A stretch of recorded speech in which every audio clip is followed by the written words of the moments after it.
Le 19 octobre 1813, nous assistons à la dernière journée de la bataille de Leipzig, dite la bataille des nations par les Allemands. C'est sans nul doute l'un des épisodes les plus tragiques de cette bataille. C'est le quatrième jour de combats extrêmement meurtriers et surtout la catastrophe pour la Grande Armée.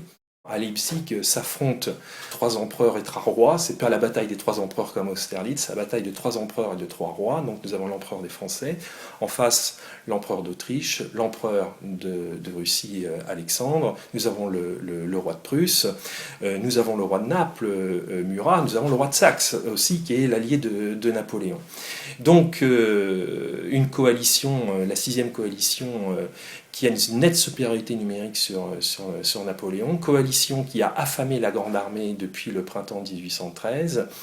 Pour les coaliser, cette bataille est capitale parce qu'elle leur permettrait d'avancer vers le Rhin et donc peut-être d'envahir la France. C'est également le symbole d'une lutte qui, on peut s'apercevoir à travers un certain nombre de documents que l'on présente dans cet ouvrage, le symbole d'une lutte qui change, les mutations de la guerre, qui annonce la guerre moderne. Certes, la bataille de Leipzig, crépuscule des guerres dynastiques, guerre dynastique, mais aussi annonciatrice des grands conflits du 19e et du 20e siècle, de la guerre moderne, ne serait-ce que par la mobilisation humaine, par l'ampleur des pertes, mais aussi par la férocité des combats et la façon dont les civils ont été eux aussi touchés, fortement touchés par ces combats, puisqu'on assiste à des combats de rue dans une ville. Pour l'épisode napoléonien, il faut savoir qu'il y a très peu d'exemples de ce type de combat. On envisage même un moment de faire sauter la ville. Bon, ce n'est pas fait parce que Napoléon, pour des raisons diplomatiques, et aussi peut-être que parce que ce n'est pas dans sa culture militaire, dans sa culture de guerre, ne souhaite pas le faire, mais des militaires français ont l'idée de faire sauter la ville. Donc on approche un petit peu les buts d'une guerre suprême, absolue. Je ne veux pas utiliser le terme de guerre totale qui est sujet à polémique, mais en tout cas une guerre suprême, un peu comme celle que les Russes ont livrée un an plus tôt. Et en cela, la bataille de Leipzig s'inscrit vraiment dans ces dernières années de l'Empire, les années 1812-1815, où ces combats, ces batailles ne ressemblent plus du tout à celles que l'on a pu observer auparavant. Ce n'est plus Austerlitz, ce n'est plus Wagram. Nous sommes vraiment dans une logique de destruction de l'ennemi. On a toujours été dans la logique de la destruction de l'ennemi, mais là, il s'agit vraiment de l'anéantir. Et surtout, on s'apitoie peu sur les blessés, sur les civils.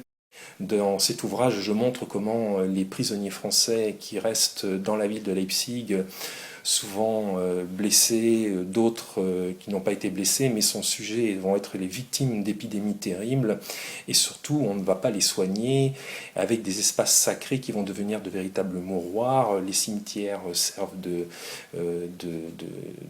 lieu de logement pour ces troupes prisonnières dont on ne sait plus quoi faire. Les hôpitaux sont complètement débordés.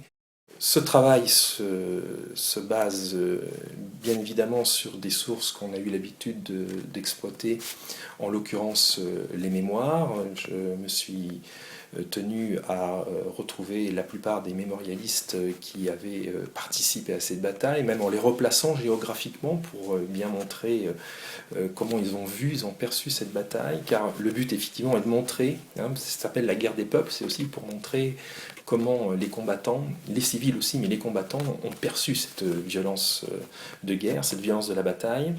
Mais on ne peut s'empêcher aussi d'utiliser d'autres sources qui sont conservées au château de Vincennes, au service historique de la Défense, en l'occurrence les dossiers des personnels militaires qui ont participé à cette bataille, les dossiers des officiers, également les archives de la Légion d'honneur, qui nous donnent des informations très intéressantes sur les blessures reçues par ces hommes, et jusqu'à maintenant ça n'a jamais été fait.